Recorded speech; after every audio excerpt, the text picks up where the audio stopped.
আজকে সকালবেলা ঘুম থেকে উঠে ফজরের নামাজ পড়ে বাইরে ব্যায়াম করতে গেছিলাম আমি এবং আমার বন্ধু। সো অনেক হাঁটাহাঁটি দৌড়দৌড়ি করার পর খুবই ক্লান্ত লাগলো। এসে কোনো মতো খেয়ে একদম শুয়ে পড়লাম। তখন বাজে 9:30। তো যখন আমি শুই তখন মনে হলো যে আমি এত পরিশ্রম করছি, আমার এখন শুয়ে থাকতে খুব ইচ্ছা করতেছে।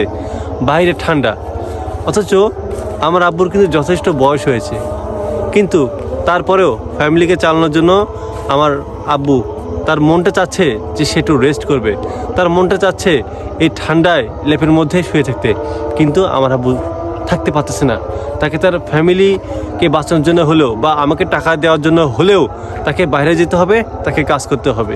এটা শুধু আমার গল্প না, আমার মতো এরকম অনেক মানুষ আছে যাদের বাবা বাইরে কাজ করে এবং ওই টাকার ফলে তার ফ্যামিলিকে এবং ওনার যারা সন্তান আছে যারা বাইরে পড়াশোনা করে তাদের বিভিন্ন চাহিদা মেটানোর চেষ্টা করে।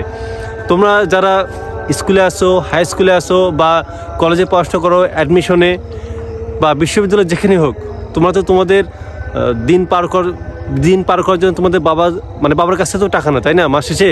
তো তোমরা অন্তত একটা জিনিস সবসময় মাথায় রাখবা যে দেখো, তোমাদের বাবা যত খারাপই হোক, খারাপ হয়তো অন্য মানুষের কাছে হতে পারে, কিন্তু তোমাদের কাছে কিন্তু কখনই খারাপ হবে না। কোনো বাবা কখনই খারাপ হতে পারে না। একটা মানুষের যত দুর্নীতিবাজ হোক, চাঁদাবাজ হোক, সব থেকে সন্ত্রাস হোক, কিন্তু তার সন্তানের কাছে সব থেকে প্রিয় একজন মানুষ। সে চাঁদাবাজি করতেছে, সে সন্ত্রাসী করতেছে, সে যা কিছু করতেছে তোমার জন্যই কিন্তু। সো তুমি যেখানে থাকো তুমি একটু ঠিকমতো পড়াশোনা করো। তুমি এমন কিছু করো না যাতে তোমার বাবা কখনো কষ্ট পায়। তুমি এমন কিছু করো না যাতে তোমার বাবা সমাজে মুখ দেখাতে তার খুব কষ্ট হয়। তুমি এমন কিছু করো না যাতে করে তোমার বাবা মার আত্মসম্মান খুব আঘাত পায়। বাবা মা বদদোয়া দিলে এটা খুবই একটা খারাপ জিনিস এবং তুমি কখনো ভালো কিছু করতে পারবে না। তুমি হয়তো বাইরে পড়াশোনা করতেছো, পড়াশোনা করতে করতে তোমাকে এটা ওটা খেতে খুব মন যাচ্ছে, তুমি খাচ্ছ, তোমার টাকার সংকট, তুমি তোমার বাবাকে ফোন দিচ্ছ, তোমার বাবা তোমাকে সাথে সাথে টাকা পাঠিয়ে দিচ্ছে, এদিকে তোমার বাবা নিজে ঠিকমতো খাওয়া দাওয়া করেনি, ফ্যামিলিতে টাকার ক্রাইসিস, তারপর তোমাকে বুঝতে দিচ্ছে না। তোমার ইচ্ছা হচ্ছে যে আমি আজকে পড়বো না, আমি আজকে ঘুরতে যাব, আমি ঠান্ডার মধ্যে আর পড়বো না, আমি এখন শুয়ে থাকবো।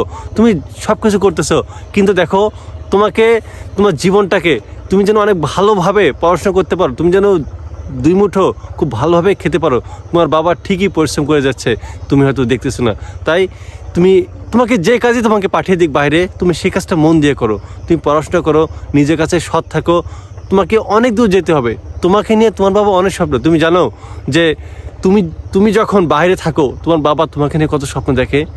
তোমাকে যারা অ্যাডমিশন পরীক্ষা দিচ্ছ, বা যারা কলেজে আসো বা চাকরি বা যারা বিশ্ববিদ্যালয়ে পড়াশোনা করো, আমাদের বাবা মা কিন্তু স্বপ্ন দেখে যে আমার ছেলে ডাক্তার হবে, ইঞ্জিনিয়ার হবে, অনেক ভালো একটা ইউনিভার্সিটিতে পড়বে, আমার ছেলে BCS ক্যাডার হবে, আমার ছেলে একজন আর্মি অফিসার হবে, অনেক বড় কিছু তোমাকে নিয়ে কত স্বপ্ন দেখে। তুমি অনেক ভালো একজন মানুষ হবে, দেশের জন্য কাজ করবে, সমাজের জন্য কাজ করবে। কিন্তু তারপর যদি কোনো এক কারণে যদি তুমি ফেল হও, অবশ্যই কষ্ট লাগাটা স্বাভাবিক। তার থেকেও বেশি কষ্ট লাগবে যখন দেখবে যে তুমি সেই টাকাটা নষ্ট করতেছো, যখন তুমি তোমার বাবা মার কথা শুনতেছো না, যখন তুমি তোমার বাবা মাকে কষ্ট দিচ্ছ, তোমার বাবা মাকে ঠিকমতো মূল্য দিচ্ছ না। এটা খুবই কষ্টকর। তাই তোমার বাবা মা তোমাদের জন্য অনেক অনেক পরিশ্রম করে। আমি আমার নিজের বাবা মার কথা দিয়েই তোমাদেরকে বলতেছি যে প্লিজ ম্যান, বাবা মাকে কখনো কষ্ট দিও না।